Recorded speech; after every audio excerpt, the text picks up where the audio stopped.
নমস্কার বন্ধুরা, তোমরা সবাই কেমন আছো? RGP ব্লগে তোমাদের সকলকে স্বাগত জানাই। আজকের ওয়েদারটা দেখতেই পাচ্ছ কেমন।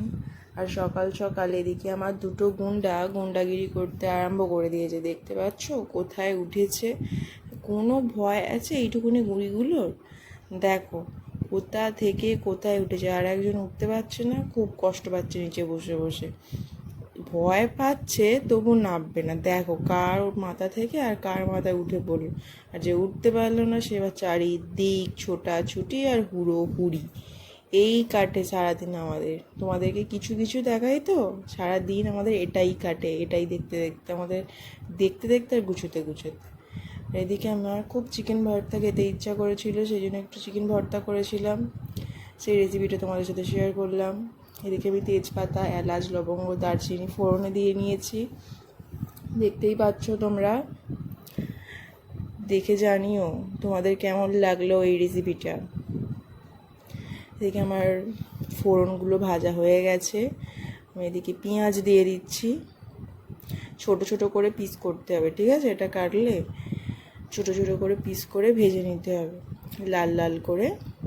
ভাজার পর যেমন আদা রসুন মাংস খাওয়া হয়, আমি যেহেতু এখানে 500 গ্রাম নিয়েছি তো সেরকম অনেকটা নিইনি, আদা রসুন অল্প করেই দিয়েছি। আর এখানে চিকেনটাকেও ছোট ছোট করে আমি কেটে নিয়েছি। চিকেনটাকে খানিকক্ষণ ভালো করে ভেজে নিয়েছি আদা রসুনের সাথে, দেখতে পাচ্ছ। বা তাতে আমি ক্যাপসিকাম আর টমেটো দিয়ে দিলাম, সেটা ছোট ছোট করে পিস করে দিয়ে দিতে হবে। আর ক্যাপসিকাম টমেটোটা খানিকক্ষণ ভেজে নেওয়ার পর খানিকক্ষণ একটু মুছতে রেখে দিলাম চাপা দিয়ে। এটা খানিকক্ষণ রেখে দেওয়ার পর এতে আমি দেব মশলা হিসাবে হলুদ গুঁড়ো, ধনে, জিরে, লঙ্কা গুঁড়ো আর গরম মশলা গুঁড়ো।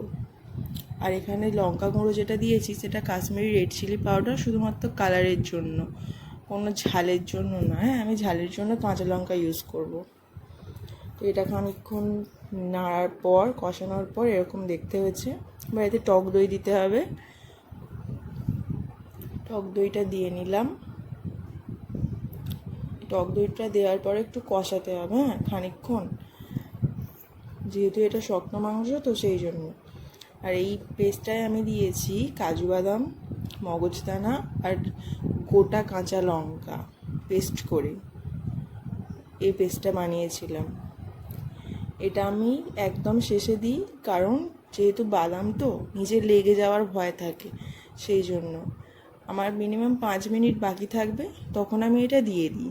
এবার দেওয়ার পরে 5 মিনিট ধরে নাড়াচাড়া ঘাঁটা ঘাঁটা করতে এটা ঠিক হয়ে যায়। বা তুমি যেরকম জুস খাবে বা গায়ে গায়ে খাবে তুমি সেই অনুযায়ী নামিয়ে নিও। সব মশলাই দেওয়া আছে, এতে আর আলাদা করে কিছু দেওয়ার দরকার লাগে না। ব্যাস, আমার এখানে প্রায় রেডি হয়ে গেছে আমার চিকেন ভর্তা। তোমরা বলো যে তোমাদের কেমন লাগলো। দেখো আমার চিকেন ভর্তা রেডি। যদি এই ব্লগটি ভালো লেগে থাকে প্লিজ লাইক এবং সাবস্ক্রাইব করবে।